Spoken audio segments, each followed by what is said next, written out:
Hey everybody. So today I want to talk about shame and it's a huge barrier for people to get help when their kids are suffering from addiction. And I knew that it was going to be an issue when I considered working with parents whose kids were suffering from addiction, but I didn't realize how bad that it was going to be. I've had to make a lot of changes and adjustments in how I work with people to, create that level of comfort for them and, to be able to work around that shame and come to them and meet them where they're at in a way that they feel comfortable, and it's all because of this shame. And the shame really creates a feeling of separateness, this feeling like you're the only person in the world who's going through what you're going through. And because you're going through this, there's something wrong with you. And this situation in your life is not normal, and because of that, there's something wrong with you or wrong with your family or wrong with your child, or you're thinking there's something wrong with all of it, and that's just feeding that shame and keeping you more and more isolated and alone and living with this huge secret, hanging over your head that you're trying to hide all the time. And so, if you have a child who's suffering from addiction, especially if they're still living at home, it just affects every area of your life. And it's this huge burden to have to keep this secret because you're so ashamed. It's like if you were carrying around, a little orange, like one of those little cuties, they're not that big, but if you were carrying that around all day, but you were trying to hide it, you didn't want anybody to see that you had the orange. Imagine how much work that would take. You know, a little while into it, it would be pretty exhausting. By the end of the day, that orange is going to be like it weighs 100 pounds or more because you're just trying to hide it all day. And that's what it's like going through life with this shame, trying to hide everything that's happening in your life because of your child's addiction. And that shame is just this huge barrier to people getting help. And I know that because that shame is what kept me from getting help for a long time. I didn't want anybody who didn't really know me that well to know what was happening in my life. I certainly didn't want people at work to know what was happening in my life. I did not want to be judged. I didn't, I just couldn't imagine what people would think of me knowing that my daughter was suffering from addiction. And so I just lived with this huge secret, and it was so heavy and painful. And, it really changed how I acted in my everyday life. I really started withdrawing from life more, not wanting to be around people or do things because what am I going to talk about, right? Like the things that are going on in my life are not things that other people are used to dealing with. And I just didn't want to be judged. And so I lived with this secret until my daughter ran away. When she ran away, the secret was out. I had to call the police and tell them what was going on in my life. And then, I had to reach out to all of her friends and her friends' parents and let them know what was going on in our life to ask for help because I wanted to find my daughter. And then the next day, after I hadn't found my daughter all night, I had to call into work and let them know what was going on in my life. And at first, it was mortifying. I felt awful. It was so heavy having to, my daughter, of course, my dog is drinking right now. That's what that noise is. But it felt so heavy having to, tell everybody that. But eventually, it led to me being able to release some of that shame. a lot of people started coming to me and sharing their stories of what they were going through with their kids' addiction or a relative or something. But I experienced so much compassion. And if people were judging me, nobody did it to my face.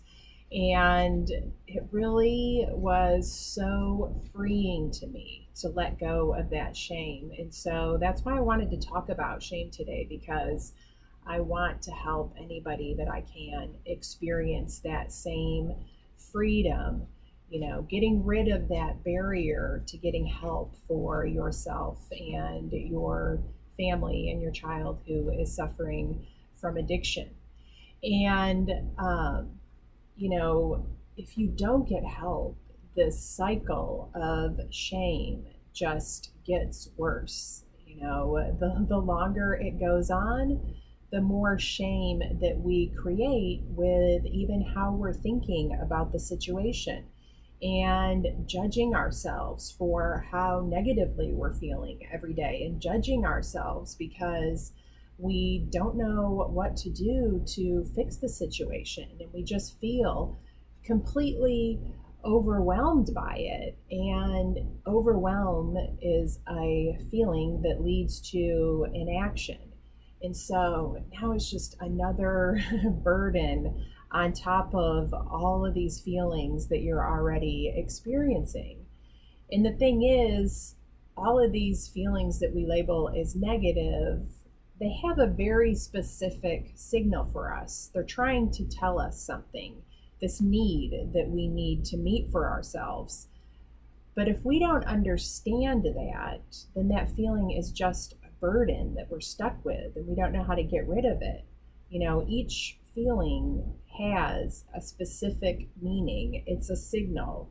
Like guilt is the feeling that you have done something unfair to somebody else. Anger is the feeling that someone has done something unfair to you or somebody you love. Sadness is, a feeling of a loss of something or someone that's important to you. And so if you know these things, then you know how to work through them. And the importance of knowing how to work through these feelings is because when our emotions are high, then our ability to think and reason and solve problems is low. So we have to get these emotions, bring them down, get things back in balance so that we have that thinking and reasoning and that ability to start, living in the solution for what's happening in your life instead of just being stuck in this overwhelming, feeling of not being able to do anything, this just feeling of just being lost in this dark pit that you don't know how to get out of. And, the one of the best ways to do that is with your thoughts. Your thoughts about yourself and about your child's addiction and about everything that's happening in your life are creating the shame. So our brains work in a think, feel, act cycle. So we have a thought. That thought releases a chemical in our brain that, leads to the feelings that we feel in our body, the emotions, and then we take action in our life based on those feelings. So if I had the thought, I did something wrong as a mother, and then that led to the feeling of shame, then my actions would be to blame myself. I would be looking at all of the ways that I went wrong as a mother. I would be judging myself. I would be judging my daughter. And all of my actions would just be creating more evidence for how right I was, that I was ashamed and that I was feeling this shame. So I would just be adding to it with what I'm thinking. It would just be creating this vicious cycle if I didn't know how to get myself out of that. And so we can be very intentional with how we think about things, like when some kind of major crisis like this happens in your life, you have to really reevaluate everything. I had to reevaluate my beliefs about addiction and my thoughts about it. And I had to really clean those up and decide how I was going to move forward in my life thinking about it. And one of the thoughts that I chose to think was that I had tried to do the best I could as a mom. You know, I'm a better mom today than I certainly was 20 years ago. I'm a better mom than I was a year or 2 or 3 years ago. I mean, as I gain experience and I work on myself and I understand human behavior more, of course, I become what I think is a better mom. And that thought that I tried to do the best I could as a mom led me to the feeling of acceptance. And from that feeling of acceptance, I was able to take the action of, accepting my humanness and my human limitations, that I wasn't born knowing how to be, the perfect mom. I wasn't born knowing how to be, not that I'm perfect now, but I wasn't born knowing how to be the mom that I am today. I had to work at it. So I just had to accept my humanness. And I had to have compassion for myself that I was in this situation. And that my daughter, have compassion for her, that she's struggling with addiction and she doesn't know what to do either. And then I had to wonder, what other thoughts was I having that were leading to more shame? And so I had to start really observing what I was thinking, what I believed. You know, there's so much power in choosing how you think about a situation. And, ask yourself now, like, how are you thinking about your situation? And what are you thinking about yourself? What are your judgments that you're putting on yourself because of your child's addiction? Are you having any compassion for yourself? I mean, I have to say that this experience of dealing with my daughter's addiction has made me so much more compassionate of a person. Like, I used to have judgments about addiction. I used to think that you could raise your child the right way. I mean, I can't tell you how many parents say to me, like, I didn't raise my child this way. They thought they were raising their child the right way too.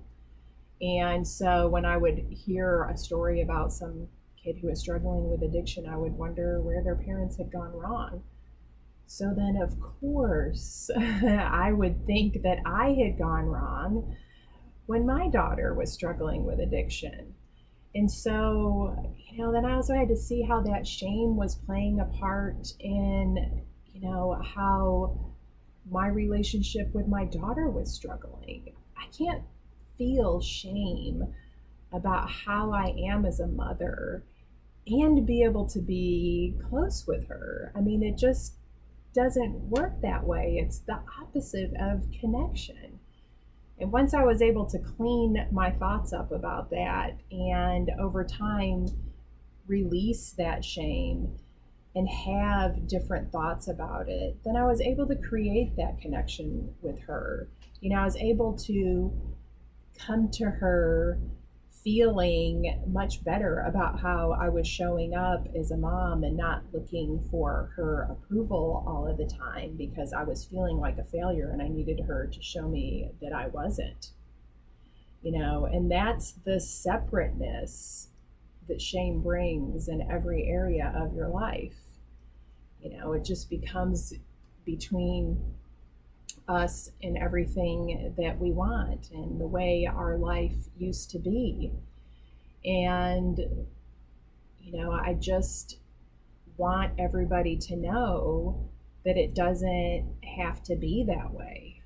I lived for years in that dark pit of shame and I did not know how to get out of it. And I lived with that secrecy and it was painful and it hurt.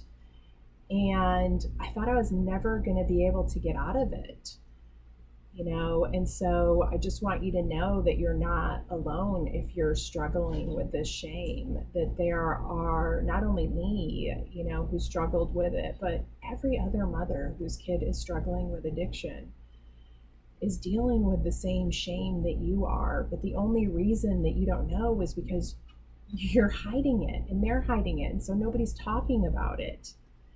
And we're really all a lot more alike than we think.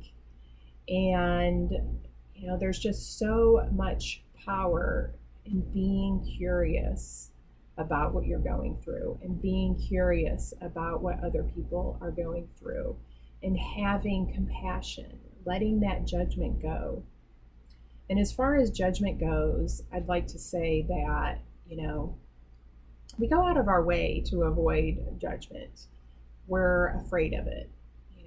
It puts us immediately on the defense. But when you think about what, judgment really is, it's just somebody else's thoughts about us, or maybe even their thoughts about them that they're projecting onto us.